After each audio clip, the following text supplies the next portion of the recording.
Olá pessoal, sejam bem-vindos. Essa é a aula número 12 e nós vamos falar sobre a luz. Bom, a primeira coisa que eu queria comentar com vocês é um fenômeno chamado difração. Dá uma olhadinha naquela imagem da esquerda. Imagina ali que está vindo umas ondas, né? E ela está batendo naquela parede amarela e naquela parede tem duas fendas, né? O que acontece com uma onda?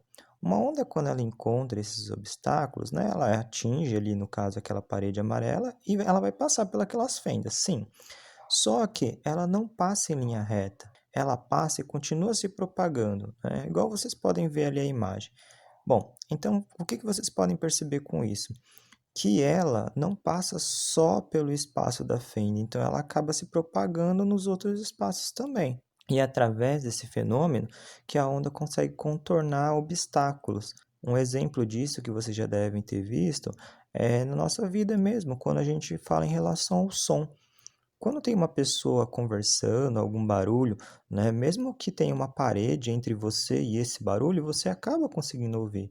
Por quê? Exatamente por causa disso, porque o som, ele vai passando pelas fendas que tem ali, às vezes é uma porta, qualquer espacinho que tiver, o som ele acaba contornando esses obstáculos, né? E isso é o que a gente chama de difração. Bom, teve um debate muito grande sobre a natureza da luz, né? Basicamente seria assim, uma discussão sobre o que seria a luz. Isaac Newton falava que a luz era uma partícula, tá? Por que que ele era uma partícula? Imagine aqui naquele exemplo ali na figura da esquerda. A gente tem uma fonte de luz que está atingindo um objeto. E esse objeto acaba ficando com uma sombra. Se a luz fosse uma onda, ela ia fazer a difração. Então, ela conseguiria contornar o objeto. Então, não ficaria aquela sombra ali atrás dele. Ou, pelo menos, aquela sombra ali não ficaria tão bonitinha, certinha, como ela fica. Então, por a luz não fazer uma difração, então Isaac Newton chegou à conclusão que a luz não era uma onda, e sim algumas partículas. Bom, mas também tinha o Huygens. Ele já achava o contrário, ele já achava que a luz era sim uma onda. E esse debate durou muito tempo, né?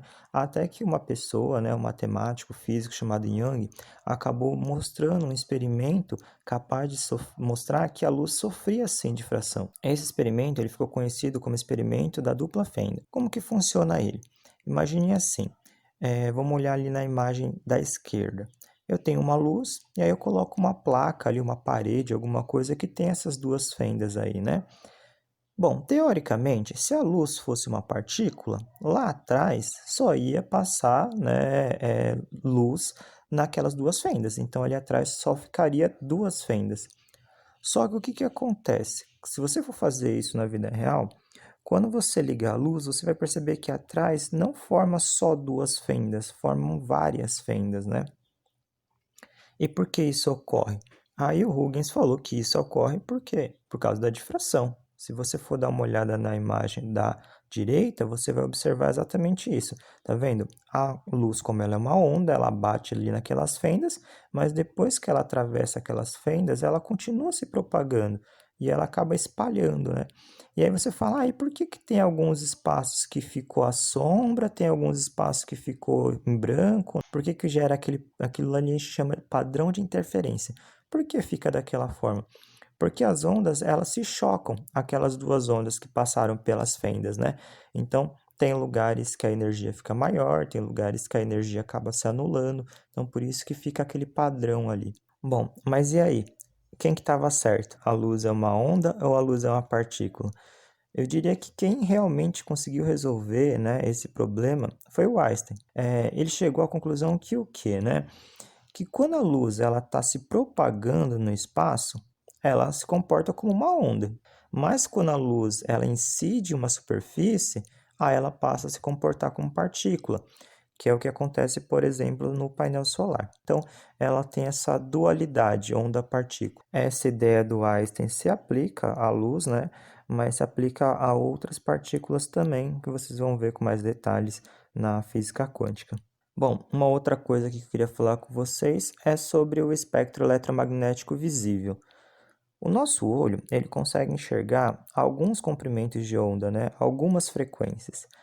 Bom, e o que o Isaac Newton ele descobriu? Ele estava fazendo alguns testes, né? E ele percebeu que quando a luz branca ela atravessava um prisma, esse experimento, né, acabou sendo conhecido como prisma de Newton. O que acontecia com a luz? Como a luz ela batia nesse prisma e esse prisma tinha essa inclinação, ela acabava separando ali, né, esses comprimentos de onda, né, diferentes, tá?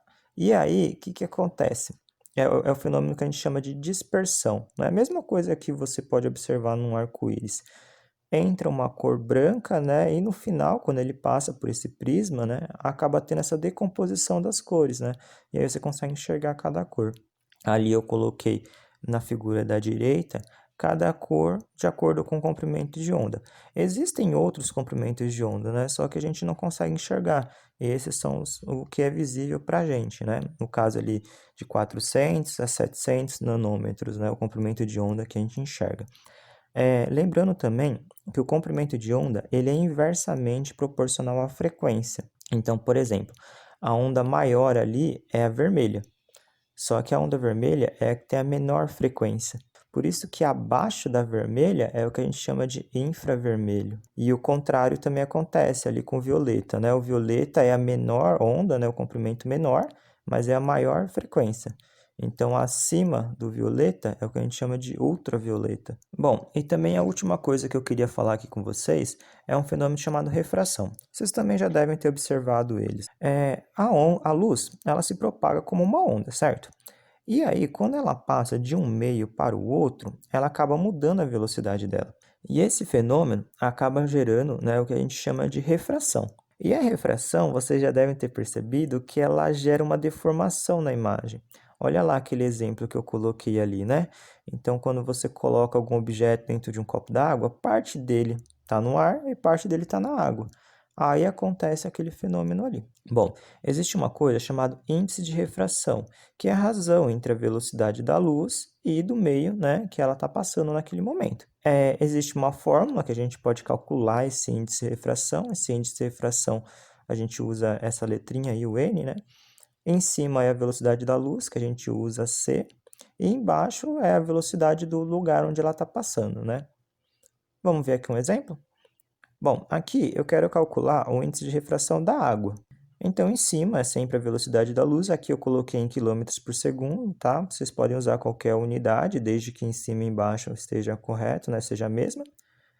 E embaixo eu coloquei a velocidade, né, da luz dentro da água. Dentro da água a velocidade é um pouquinho menor, vocês podem perceber, né? Bom, e aí o que aconteceu? Aqui deu, se você pegar esse valor e dividir, né, 300 mil dividido por 225 mil, vai chegar nesse valor de 1,33.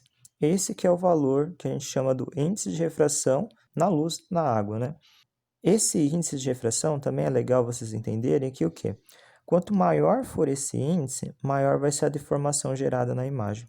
Bom, essa foi a aula sobre a luz. Espero que vocês tenham entendido. Qualquer dúvida é só vocês mandarem uma mensagem ou participarem das aulas síncronas. Bons estudos e até a próxima!